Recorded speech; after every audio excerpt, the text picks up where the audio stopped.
Hello students, कैसे आप लोग। मैं इमरान खान। आज मैं आपके सामने लाया हूँ कोलास लॉ। जानते हैं कि कोलास लॉ होता क्या है। कोलास लॉ में वीक इलेक्ट्रोलाइट्स की वैल्यू को फाइंड करते हैं और सिर्फ वीक इलेक्ट्रोलाइट ही नहीं बल्कि हम स्ट्रॉन्ग इलेक्ट्रोलाइट की वैल्यू को भी फाइंड कर सकते हैं। इससे कुछ एप्लीकेशंस है, कुछ फार्मूला है। आइए हम पढ़ के दिखाते हैं और देखते हैं क्या कह रहा है।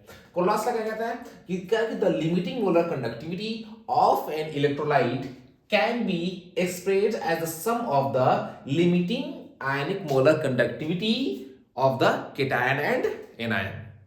ओके, ठीक है।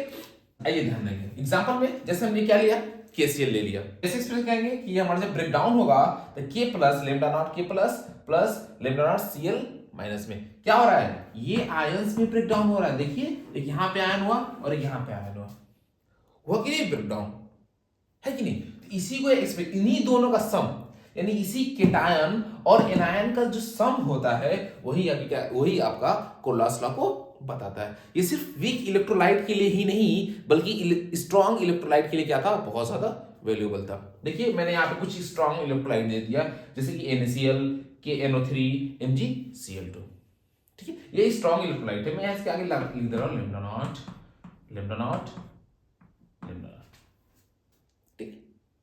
बिल्कुल सिंपल है। हम बात करेंगे कोलास लॉ के एप्लीकेशन के बारे में कि कोलास लॉ का एप्लीकेशन क्या है, क्या कहता है। जो पहला एप्लीकेशन है कह रहा है कि calculation the molar conductivity eight infinite for weak electrolyte. Weak electrolyte का एट इनफाइनाइट पे हम कैसे मोलर कंडक्टिविटी का कैलकुलेशन करेंगे। देखिए मैंने ले लिया जैसे हमारा वीक इलेक्ट्रोलाइट हमने ले लिया क्या, लेमडा नॉट CH3COOH यानी कि एसिटिक एसिड।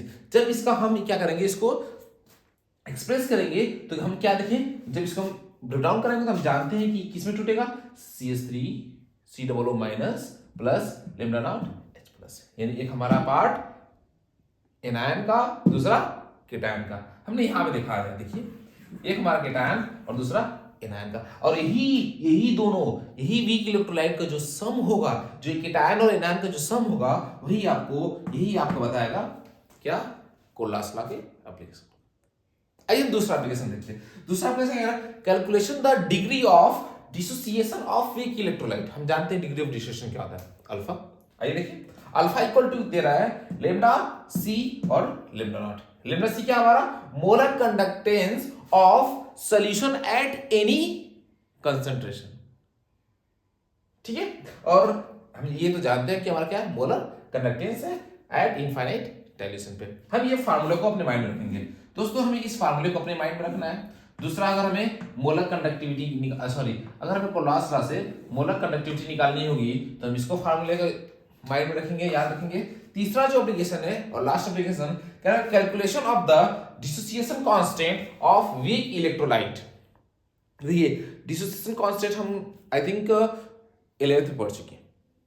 क्या होता है कि K इक्वल टू होता है C अल्फा स्क्वायर अपान में 1 माइनस अल्फा।